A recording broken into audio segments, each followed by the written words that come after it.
Zoe and Beetle are back with more. Powering class of New England. Yep. On the Sports Hub. Brad, just from your perspective, kind of following on that question, what is the organizational play style that you want the team to have as you're constructing the roster? What do you feel like that needs to be for this team? I just want to win. And you don't, I don't think play style comes before roster. You got to figure out who you have and then play to the strengths of your team. But that's on both ends of the court. And listen, I thought our coaching staff did an amazing job this year. The series, I think we all could have done better. There's no question about it, and I think we're all looking forward to improving off of that. You know, this whole thing, this losing, it's our fault. We didn't roll this out at all because we thought it was a layup. Yeah, I didn't feel we needed this. This is like Eastern Conference Final music, which they didn't get to. Yeah, you kind of saved that for a bigger event. You know what's scary, too? Never thought they were going to need the steel drums to get through Philly. Steel drums should be the off-season one. They're on the beach now. That is true. That is a good point. I mean, Brad's doing a great job with Tracy McGrady. Yeah. Jaylen Brown's riding the banana with Tracy McGrady on the back and Vince Carter as well. He's got a good setup, though. I give him credit. And he's wearing a Milwaukee Bucks jersey. It's weird. Yeah. It's really weird. It's not like Jaylen Brown's like Eddie House with like the two white things in. Yep. We didn't play well. Yeah. So Brad's a really good GM. Don't forget he's also the coach. He had these two guys. And he mentioned the 7-year thing. In a weird way, you're kind of missing your window here. Well, you made it a winning chance. It might be over. Remember the Jaylen window Brown with this won group is it looks over at this point. Bruins should have won more. You're like that run, that good core group the Bruins had for all those years and peed away 2 championships. You know, Stevens had said about Missoula that he knows how hard the job is and he knows that the staff is doing everything that they can. And beyond that, we need to add to our team. He went right back to the team wasn't good enough. The talent wasn't good enough. You take that the roster wasn't good enough. And right away, I just think to myself, not Brown. Well, dude, who built the roster? No offense, but this is now your roster. This is why Joe won't go. He's taking some credit here. Like, I got to give him better players. I mean, that's how he feels. He obviously feels that 100%. He obviously feels the team is not good enough as it's currently built. Now, if he is living under the restrictions of spending being lower, the only way to really improve and round out the roster in a better way is to move one of the biggest, highest priced pieces. So as much as we fantasize about, it'd be a big trade with a big player coming back, or could they make a big 3 on this team? I feel like what's more likely is they move one of their high-priced pieces and they spread it around. They have one superstar and then they build a better supporting cast. Has it run its course? With Tatum and Brown? Yeah. Feels that way. Because I think we always say this about breakups like that at the end. Whether it was Cora and this series changed Francona, that. like a shelf life to everything. This series changed that in my mind because 3 weeks ago I said, that's crazy. Come on, your best chance moving forward. A lot of good years left with Tatum and Brown. They've won a title already. It's changed my mind. I think when you lose too. that badly to a team that you think you're better than and you're out in the first round when you were an Eastern Conference favorite, that should change your thinking about what the group's capable of. And it sounds like the guy in charge of the team and the roster doesn't think that this team was very good. He credited other teams for being there, and we didn't play fast or hard enough. We did all year, but you guys don't understand. When you get in the playoffs, you up it. They get caught sleeping, then that's on the coach. See, Brown said it during the year, too. Like, this is his most favorite year. He's fine. He's ready to go. That's like half the battle. You go, hey, Jaylen, we got a chance to move you this. Yes, do it. Yep. Yeah, but again, that's where the disconnect comes because Brad Stevens is looking at the regular season going, yeah, man, you played a lot of tanking teams and you played harder than them on a regular season. And Jaylen Brown's looking at it like it's his favorite year, and I proved why I should be the number 1 on a roster. I mean, here's your GM sitting there today for over almost an hour. Say we're not there as these other teams are. Yeah. Yet nationally, everybody's picking you. All the big NBA experts.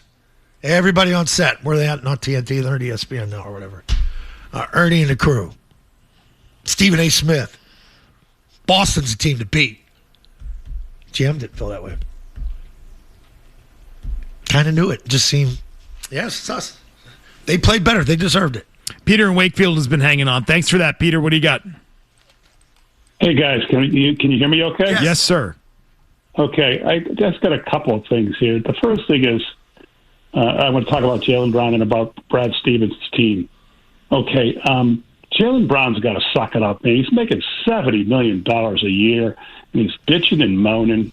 Stop, please. You know what part do you not like about what he's saying or what he's bitching about? He just that he's like. I mean, I think he's a real smart guy. He's very thoughtful. Okay. But, you're playing basketball, and you got to be competitive, okay? I think he competes every night. He missed a lot of shots. Sure did. They could have won that game, the seventh game. There was a lot of shots missed. Everyone sees that, okay? But he just has to suck it up. He's making $70 million a year. That's it. Now, as far as Brad Stevens goes, okay, if you look at the style, he said you base your style of play on your roster. Well, it's obvious the style of play doesn't work. It's been going on for years. The 3-point style doesn't work. So what he needs to get look at the guards that they had on Philly. Jaylen Brown and Tatum are not guards. Okay, they need a quick point guard that maybe is around a 6'3", 6'4" level that can pass the ball and set up Jaylen Brown and set up what's his name there? Tatum. Tatum. Okay. Okay. And they need another center to go with Kata. Okay, but that's a big ask to get a real center. Where's that real center coming from? Not free agency. If you look at that crop of centers, that's not going to happen. They're not going to have the money for it. But I do think it's interesting when you talk about a guy. And by the way, Jason Tatum is an excellent passer. So. And Brown competes. Just to throw that in. Well, he competes for what reasons, though? To play ball. For what? What's he in it for? Because I think he revealed himself here in recent days. Oh, himself. That That's he's what not everybody in it. is. He's not in it for the titles, I guess. He's changed his course on that. He used to talk about 6 or 7 titles. Now he's talking about this is my favorite year ever. First round exit, favorite year ever. Well, what are you in this for? I just think it's an honest answer.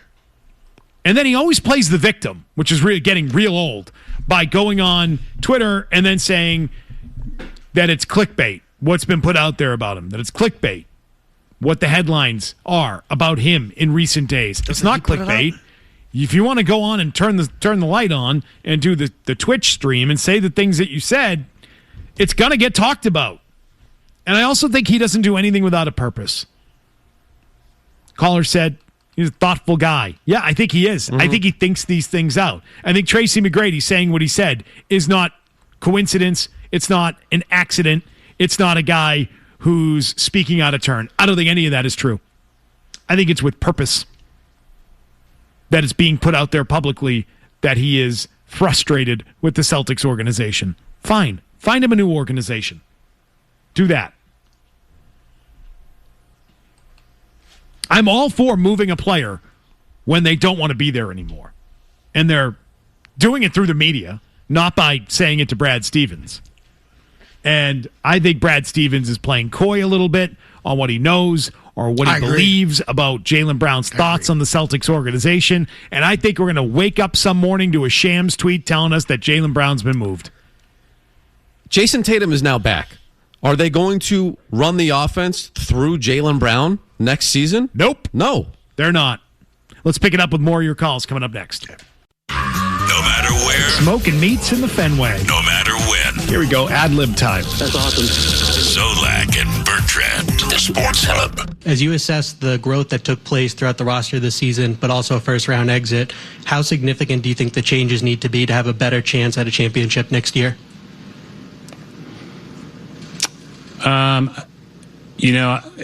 I think that it's if we do a better job defending the 3 at the end of the third quarter in Game 5, we're probably talking about what our plans are for Game 2 tonight. So there are margins here. Our margin for error needs to get bigger. I think in some way Brad Stevens might be publicly making the case for let's spend more money. The roster's not good enough. Let's spend more money. I feel like that could be part of what it was he was talking about today after the Celtics spent less money this season than they did the year before, as we all know. Needs to get players to help Joe out. He said that. Yeah. He's not putting any of it on his coach. That certainly was not a part of this press conference. No, it wasn't. He ain't going anywhere, people. Fire him. He's getting fired. Nope. So they are going to gain more financial flexibility, are they not? Yes. With all these rules after they brought their payroll down below the luxury tax, below the first apron, and now they've got more flexibility. They don't have that repeater tax now. That's out of the equation. They get the full mid-level now, right? Yeah. If I follow all these rules, all these convoluted NBA salary cap rules, it's the one league that I still struggle to fully understand all the rules involved. I am first to admit. The other leagues, I've got a pretty good grasp on it. Even the NFL, I have a great grasp on that nonsense. Well, there is no cap. I mean, it's so bogus, it's not even funny. I always thought there was the cap. NHL cap is wonderful. It's hard. Yeah, there you go. Put that in there for Friday. There's no screwing around with that. I mean, there are some buyout options. There are some ways to create some flexibility, but for the most part, that thing is punitive. It's damaging. And the NBA just has 4 million rules involved that are always evolving. Jake's in Boston. Where were you today? You should have been in that room, Jake, asking a couple of questions yourself. Thank God we had Tony Maz there. We had an adult in the room because Jake Seymour did tiptoe around the threes question with wording like organizational play style. But then Tony comes in there, bluntly asks the question, brings up Joe's quote, and Brad was uncomfortable. That was good stuff. I would have asked 2 questions. The first one is, the new CBA does deter holding 2 supermaxes. So knowing where this is all going, does Brad see the viability of two supermax contracts under the new CBA? And the second one would have been, is the new private equity owner comfortable with holding 2 supermax contracts when one of those guys is too soft to play in a Game 7, the other guy is content with his first-round exit? Brown and Tatum's behavior is so pathetic at this point that I actually sympathize with John Henry. Just don't spend the money. Roll out Jay Crowder, Marcus Smart. You don't need to be that good to get a top 4 seed in the East or even a playoff spot. Just roll them out, make your money, get your few home playoff dates, and that's what private equity ownership does.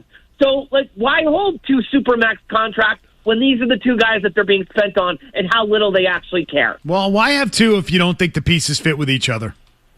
Is how they're going to look at it more realistically. They're going to say, do we need both of these guys to build a team? And I think they're going to arrive at the answer of no, we don't need both of them. They've matured. They have. These kids aren't babies anymore. We sort of got to spoon feed them. They figured out the game. And they're damn good at it. And are highly paid. And they knew they got to do something to shake the team up. I think they do. Just can't run this back. Brad was comfortable with veterans. You bring in Porzingis. You bring in Drew Holiday. That's what he's talking about. We got full health and we're hard to beat.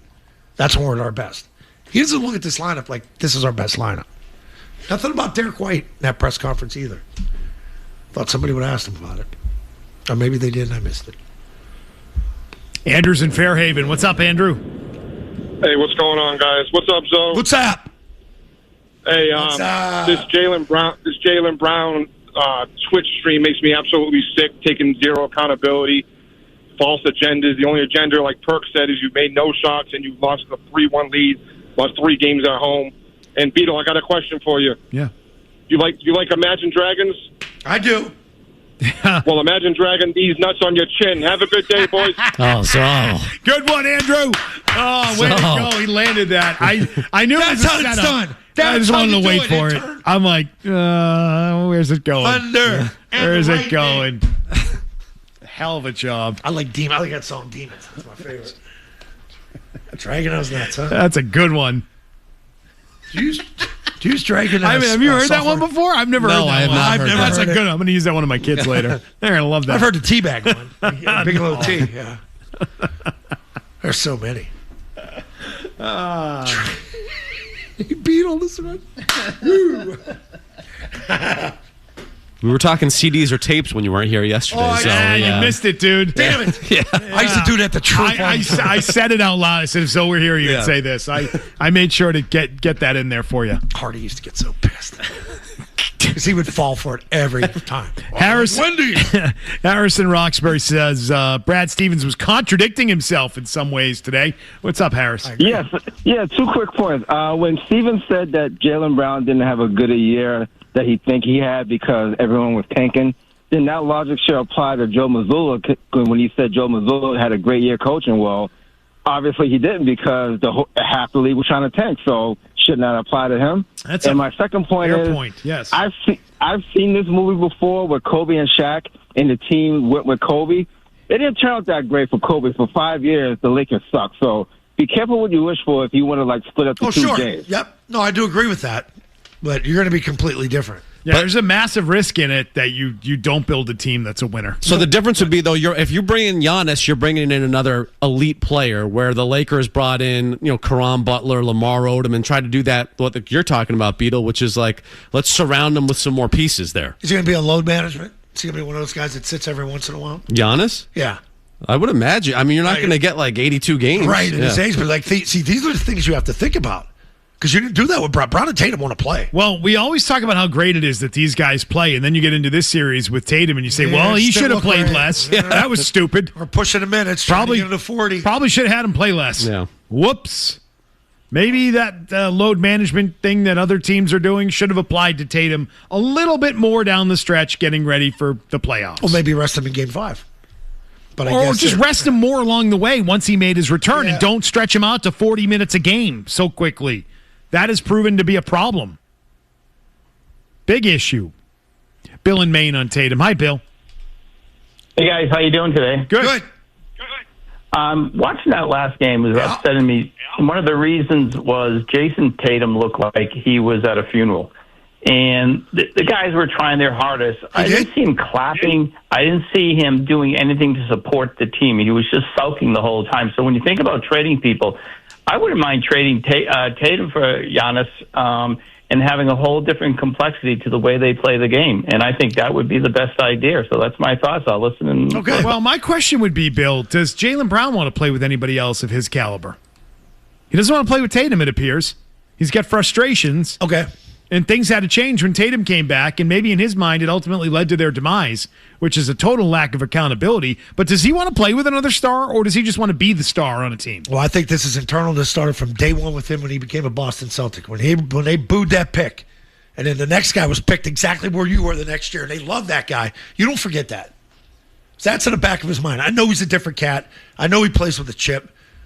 I'm with the guy in Maine. I would keep him and Giannis.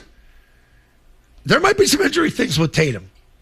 We know the leg has been cleared, but obviously it makes other things hurt. This is what happens when you start getting injuries. Your body sort of compensates it elsewhere, and you become sore. Sore enough to not play in a Game 7, but could have played in this series. Here are the headlines with Tim McCone. More on the Celtics, their meltdown after being up 3-1 against Philadelphia. We can talk more about that. More on what Bill Simmons has had to say about Joe Mazzulla. By the way, Simmons is a critic of Mazzulla. And your calls next.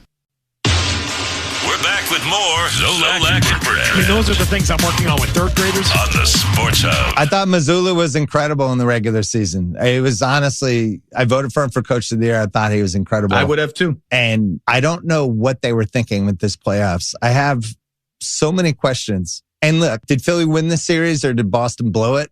I think the answer is both. They went back to their 2024 style without the same players is my biggest issue. They slowed it down. They didn't play with pace. They gave up on their bench. And I was saying it on the podcast at the time. I didn't really understand it. This is my honest feeling. I think Mazzulla treated this series like, let's figure out what we have for when we play the Knicks and the Pistons and whoever comes out of the West. I'm going to use this as my litmus test series. I'm going to see what I have with Vucevic. I'm going to shorten my rotations. I'm going to try to do the 2024 thing again. And they just got away from what succeeded for them. The bench was the superpower of this team. It was guys like Hugo and Walsh coming in and being maniacs for 5-6 minutes. And he just punted on it. And then in a Game 7, it's like, hey, Shireman, can you go back to being awesome like you were the last 2 months of the season? It's like, you've been yanking me around. Of course, he went in 0 points in Game 7. This guy was a real asset down the stretch. So I really think Mazzulla screwed the series up, and I'm always going to think that. Wow. He thinks that Mazzulla was toying around as sort of a practice round to figure out his rotations, figure out how he was going to approach the Knicks in round 2 and that he let it get away from him. He effed around and he found out the hard way what was going to go down. I think he's digging a little deep there. I think Joe's, I don't want to say rewarded these guys for hustling and maybe playing a little bit harder than other guys. I mean, like right away you knew it. You were down, 15, then 9. Then you fight back. Then you got to start switching stuff up. He didn't have an answer for Embiid. That was the problem. After that one loss, he said, wow, they got Joel Embiid. He's the trigger, and we got to figure out how to stop him. And they didn't. That's a big problem. Not Shireman. Yeah. So I don't know if that's necessarily true. I also know that I don't agree that the series loss is on Missoula. It's on your players, your two best players. He certainly was part of the problem. I'm not telling you he was good. Yeah, he wasn't. But on your list of reasons, he's number 1? Is that number 1? No. But I think Brad Stevens realizes that too by talking about we got to get better players. Bench isn't good enough. We got to help Joe out. He's not putting that on Joe. I put that on Tatum and Brown. I'll tell you what I do. You can't finish his team? I don't put the entire series and losing 4 games in the series on Joe Mazzulla, but I'll tell you what, he did not put them in the best position in Game 7. No. Do or die, comes out with a foolish lineup. But the fact that they were already there and playing in that game is what is just incredibly insane about the entire series. So if there's recency bias there in what Bill Simmons is saying, I get it. I understand it. They dug a hole with that foolish starting lineup in Game 7. Jeff's in Wareham. Jeff. Hey, just a quick point on the Tatum and the Brown and Giannis trade. If Giannis comes here, he's not going to have the workload that he's had in Milwaukee the last number of years where that team has been horrible. So I'm not really concerned with Giannis's health and if he's going to play or not. And just on the years going forward, they need a big and they need a guard who can bring the ball up and kind of get the offense in rotation in their flow. And, Vucevic is on an expiring contract. I thought he was almost a non-factor in these playoffs. And Tata has zero offensive game at all unless he's catching alleys or dunking around the rim. So they need a big who can kind of stretch the floor a little bit and a guard who can kind of get guys into their spots where you don't have Brown bringing up the ball and having the most turnovers in the whole league. Well, Brown may not be a part of it because your call at first is about the possibility of trading Brown and getting Giannis. Here's Brian Windhorst, ESPN, talking about that possibility today. A little bit. What do you think? This is extraordinarily simple. Of course it makes sense for Milwaukee. You got it exactly right, Greeny. Of course Milwaukee would see some of the stuff that Jaylen Brown is saying and watch everything, and they would get ready to call Boston. And from Boston's standpoint, this is very simple. In July, Jaylen Brown has the opportunity to sign a contract extension with the Celtics. If he is happy with the Celtics, it's a huge one. It can be $70 million a year. He's just coming off his best season. You're going to offer it. If he's happy with the Celtics, sign. See you in September. If he's not happy with the Celtics and he's like, listen, I'm not sure I want to be here, trade. There it is. You happy here? Yes. Okay, take the contract. You're not happy here? Well, I'm not sure. Well, we are. Goodbye. You're traded. How much I don't say input. Like if you want Joe to coach better, and like Brad says, we got to get him better players, better bench. Like I know the veterans worked for them 2 years ago, they won a championship. If a guy like Joe Mazzulla would say, you know what, hey, we're talking about players, what about him? What about Giannis? Is Joe a Giannis guy? He might be. I'm sorry, what was that? Is Joe Mazzulla a Giannis guy? Oh, is he a Giannis guy? I mean, he knows the league. He knows I think he is. Yes. Yeah, just listen to Giannis talk about Joe. That's what I base it on. Giannis talking about Joe and how much he respects him and thinks he's a great coach. You think he believes that because they haven't spoken or they've had no interaction? No, this is A.J. Brown and Vrabel. Yes, I mean, different in that. Not that they work. He hasn't been together, but yeah, there's a respect there that I'm sure is born out of knowing him on some level. So my guess is it's mutual. I would just assume when people say really over the top nice things about somebody, that the person they're saying it about also probably feels the same way. Most of the time that applies. Most of the time. I can't believe Windhorst didn't tap around it a little. Giannis at his best. Who isn't a Giannis guy? Yeah, guys won an MVP. Guys won a championship. When he's his best, when he's his healthy, when he's playing, yeah. Who would not be a Giannis guy? I would say 65% of the Green Teamers. Yeah, tremendous quote, too. I bet if you polled Green Teamers, the poll would be that way. What? 65%? 65, no, we want Brown. Oh, I don't think so. That's a high number. I bet it's 50-50. I bet it's split down the middle. Giannis for Brown, straight up. I mean, yeah, there Trade were also machine says it works. Also, Al Jefferson guys back in the day that didn't want Kevin Garnett. If you have an opportunity to go out and get an MVP caliber player in Giannis, and your superstar, by the way, might not want to be here anymore. We cannot gloss over that enough. You gotta ask: Is he an MVP caliber player in a tank year, or is he an MVP caliber player in most years? Because Brad Stevens views this as a tank year. This was a bad year, a tank year in the East. Easy. Next year it will be harder. Just remember that. I want to hear Brown. And Jaylen Brown's not winning the MVP, by the way. No. So he didn't have an MVP season. Well, I think he feels like he did, though. You know what I mean? Like Clearly. from a satisfaction standpoint. I'd love to hear Brown again post-game talking about Tatum not being there. Because I thought maybe I heard it wrong. We got to get that where he talks about, missing our best player. All-star. Top 5 player. Is that telling him, hey, you didn't play in Game 7? Or is he admitting, like, I think that Brad is like, we were undermanned. We're not there. Part of it. What a day.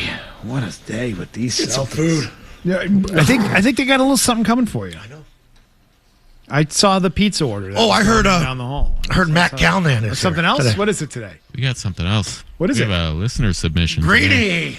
Oh, is that right? Yeah. Garlic bread for you, buddy. Oh, love it. What's he making today? I think he did some stuffed Italian thing. Wow. Stuff something, Zoe said. I wonder if Matt Callahan's going to come down and have some. I saw him today. I seen him.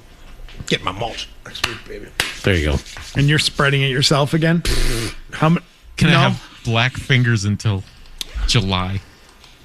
Yeah, remember it used to get under me and then I rub my eyes and Yeah, Zoe used to also claim that he had 40 yards of mulch in his yard. Oh, I brought 40. That's 60 yards It's 25. of mulch. You're like, dude, what? It's 25 and I buy an extra 10 from down the street. I'll take a picture of it when it's there. Okay. So you're calling him a fake. It's always a massively exaggerated number. Always. Without a doubt. Every year I accuse him of massively exaggerating his number. Overinflating. Call South Shore Landscape Supply. You call them and they're see great. I, by the way, love South Shore Landscape Supply. Massive They're very truck comes. best. 1 yard is like a very large amount. No surprise you're bringing in those supplies from the South Shore. Yeah. Yeah. Good black Cape Cod mulch. Smells unbelievable. It's the best. We had more mating outside our house the other night. I'm sorry? Mating? Humans? Stupidly, yes. Ducks? What are we talking about here? I think it was foxes. Foxes. Yeah, I'm like, oh my God, some kids, like. Some kids what? Nothing. Don't.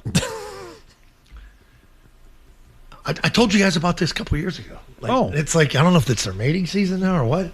Just the screams. Take it easy there, big guy. Yeah? But I think that's the call. Hey, I'm here. Come on over, you know? Had the windows open. And then now my allergies are cooked. Stupid, but it was a nice cool night. So look up mating calls for foxes and play T-Bone when we come back. Okay, we'll do that when we come back. Also, is the NHL Draft lottery rigged? Ugh. I'm pretty sure it is. Ugh. I'm pretty sure they pulled a David Stern. Like weighted ping pong balls or something? Something happened last night. I hear geese in the background. With the NHL Draft lottery that hosed the Bruins and helped the Toronto Maple Leafs. They got a con man for a GM, and all of a sudden they have the number 1 pick in a really important draft to have the number 1 pick. I'm not sure I'm buying that. The league is rigged. We'll get to it next. Zolak. I got a pillow over my head. Bertrand. Doesn't make it normal. The Sports Hub. So 12 is the one that's indicated as the one that Toronto, if they get 12, it's not. Oh, my God. The porking live on 98.5 The Sports Hub, and the Toronto Maple Leaf GM is happy and smiling, and the porking live right here. Can you believe that? That is a sham. Rigged. Sniff, Joe. Give us the sniffer. That is awful. That is such a. I'm out. That's such a rigging. I can't. That's a sham. That's a absolute sham. So Toronto's what a homer. Toronto will get the first overall number one pick. Yep, they make a terrible GM hiring along with this idiot, and then their star player today says, "Oh, I kind of want to leave," and now they get the first overall pick. You cannot convince me that draft lotteries are not rigged. How do we know that's live? Explain to me how that's live. How does anybody in this room right now know that going on right now is live like they claim it is? It's not live. It was recorded earlier. This is a sham. The NHL Draft Lottery has always been rigged. Don't let anybody tell you it's not rigged. Rigged. You think he's a quiet kid, and then you get him going. Right. It only noticed that. It just doesn't shut up. It just takes a certain topic to get him going. And that one certainly gets him going, which is the Maple Leafs getting the number one pick overall in the NHL Draft last night. It's a common thing being said today about this. I immediately thought, wow, how NBA of the NHL to do this. I mean, that is a potential franchise-altering break that they just got, getting the number one pick, despite having just an 8.5% chance of being the team that landed that pick. Rigged. That's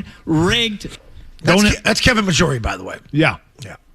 And also, their tanking at the end of the season gets rewarded. Rigged. Which is terrible. That's Majori without a hat. I now know who he looks like. He's Woogie from Something About Mary.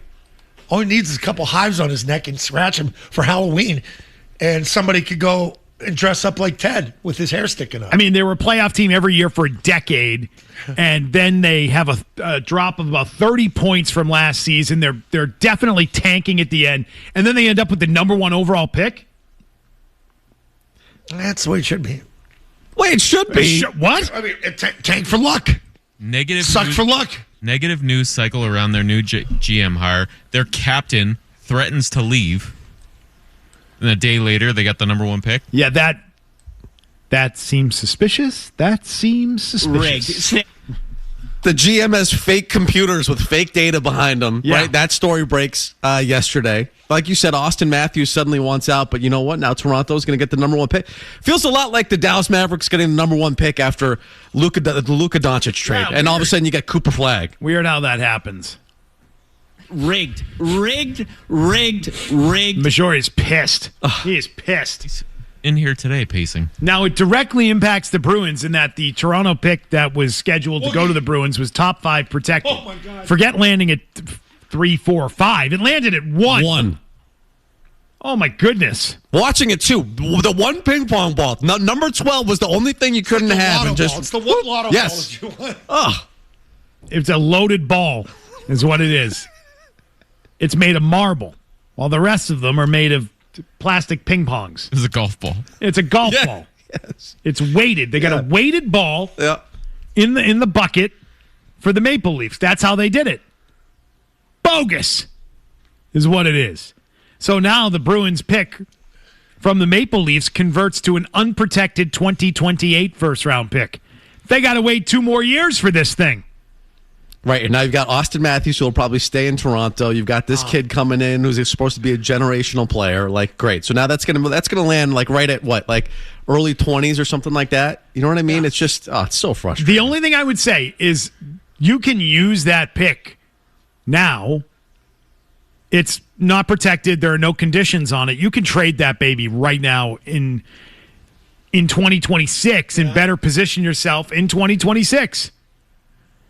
So as of right now, they're going to end up with 3 picks in the first round in 2028, your Boston Bruins. They don't have to wait. Yeah. They can trade them now and move up into this year's draft and next year's draft. Mr. Hockey here, Mark Capello, it's not rigged. It's so stupid, that take. Get your own show. They just have crap luck. Typical Bruins.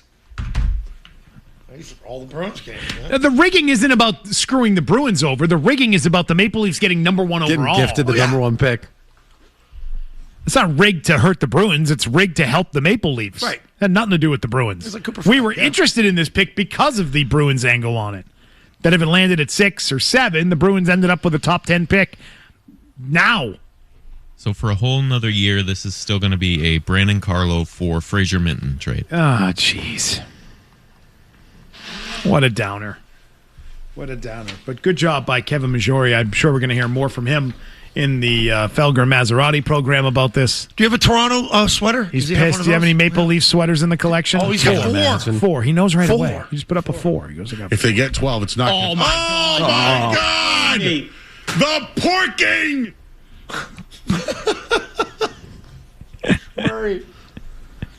Murray was fired up about it, too. Smells, as he would say. It smells.